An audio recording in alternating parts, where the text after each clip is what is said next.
안녕하세요. 주식이라도 살 걸 그랬어요. 제익입니다. 지금 미국 기술주의 반등 구간이라는 이야기가 많습니다. 그 상황 속에서 팔란티어의 호재 두 가지 포함해서 긍정적인 시나리오에 대한 영상을 찍도록 하겠습니다.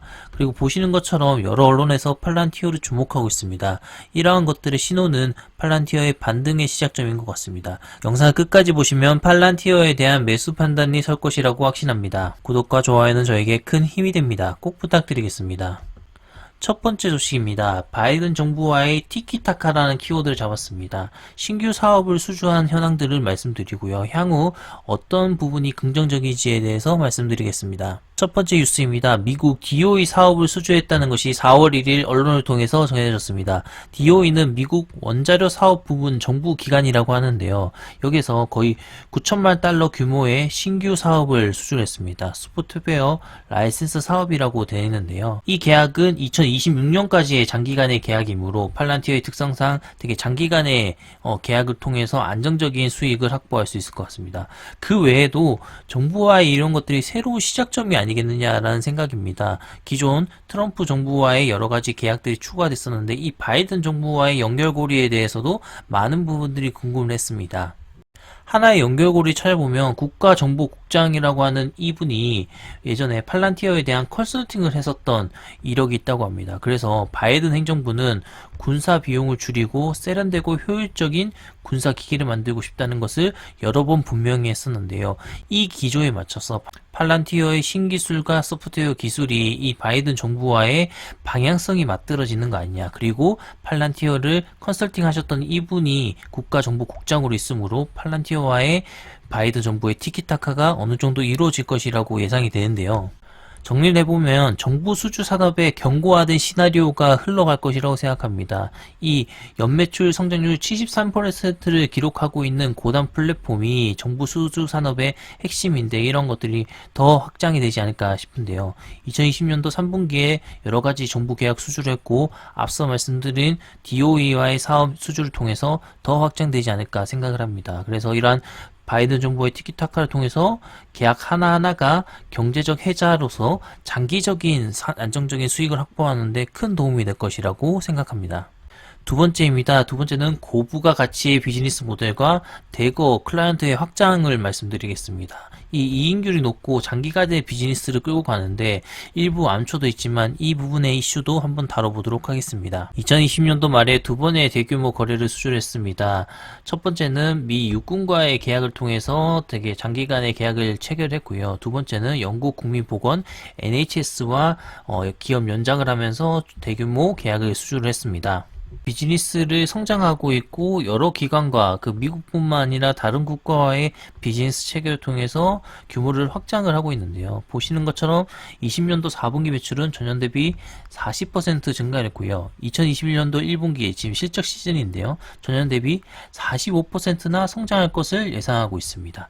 그래서 고단 플랫폼의 성장률이 일부 낮아진다고 전망을 했었는데 이 파운드리 분야가 계속해서 높은 성장률을 기록하면서 이 팔란티어에는 긍정적인 신호라고 생각합니다. 그리고 여러 기업들이 이런 팔란티어와 대규모 계약을 추구하고 있고 여러 번 말씀드린 것처럼 AT&T와의 루머도 계속 나오고 있기 때문에 주목할 필요가 있는 것 같습니다. 그리고 이 팔란티어의 기업 비즈니스가 좌초 산업이 아니라 4차 산업혁명 시대에 맞닿은 그런 비즈니스므로 계속적으로 성장하지 않을까라는 생각이 드는데요. 그러나 안 좋은 소식도 있습니다. 오픈 데모크라시가 이 팔란티어와 관련된 소송 이슈를 제기를 했었는데요. 하지만 이러한 것들이 해결이 되는 것처럼 보여주고 있습니다.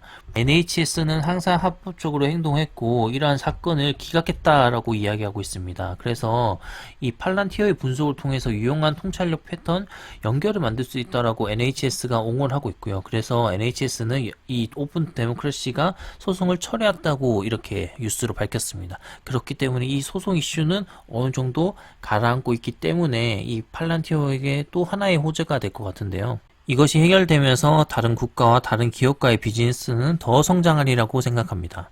세 번째는 매력적인 밸류에이션이라는 주장이 있습니다. 이 저점을 계속적으로 다져왔고 오랜 시간 동안 많이 고생들 하고 계실 텐데요. 이 끝자락이지 않을까 싶습니다. 이 밸류에이션에 대해서 가치평가가 매우 매력적이라고 이야기하고 있습니다. 팔란티어의 경우 64%의 총 마진을 자랑하는 기업이고 애널리스트의 심리도 확실히 낙관적이라고 이야기하고 있습니다. 그래서 이 팀랭스에 따르면 7명의 분석가들이 이런 것들을 추적하고 있는데 현재 거래 금액보다 10% 이상 높게 가져가고 있고 이 팔란티어는 되게 매력적인 구간이라고 주장을 하고 있습니다. 그리고 지난 몇 달을 제외하고는 한동안 우수한 실적을 거두었기 때문에 이런 것들조차도 매력적이라고 평가를 하고 있는 것 같습니다. 마지막으로 여러 증권 분석지에서도 팔란티어에 대해서 항상 종목을 포함하고 있습니다. 보시는 것처럼 억만장자의 포트폴리오에도 포함이 되어 있고 국방 분야에서 장기적인 승자라서 언급이 되면서 이 팔란티어가 계속적으로 주목받고 있기 때문에 이제는 반등의 구간이지 않을까 싶고요. 미국 매크로 환경이 나아지고 있고 기술주의 반등 구간 초입에 있기 때문에 팔란티어는 더 이 밸류에이션이 매력적인 구간에서 매수 신호로 보고 있는 것 같습니다. 마지막으로는 캐나다 왕립은행에서 4억 달러로 이러한 마이너스 통장 상향 조정을 승인했다는 소식입니다. 기사나 이런 것들은 찾아볼 수는 없는데 트위터나 커뮤니티에 이런 것들이 많아서 한번 전달드리오니 이것이 사실인지는 한번 구분해서 참고를 해주셨으면 좋겠습니다. 오늘 팔란티어에 대한 정부 사업 수주, 그리고 대규모 비즈니스 모델의 확장, 그리고 소송 이슈의 해결, 그리고 매력적인 밸류에이션, 그리고 캐나다 왕립은행 추가 호재까지 다뤄봤습니다.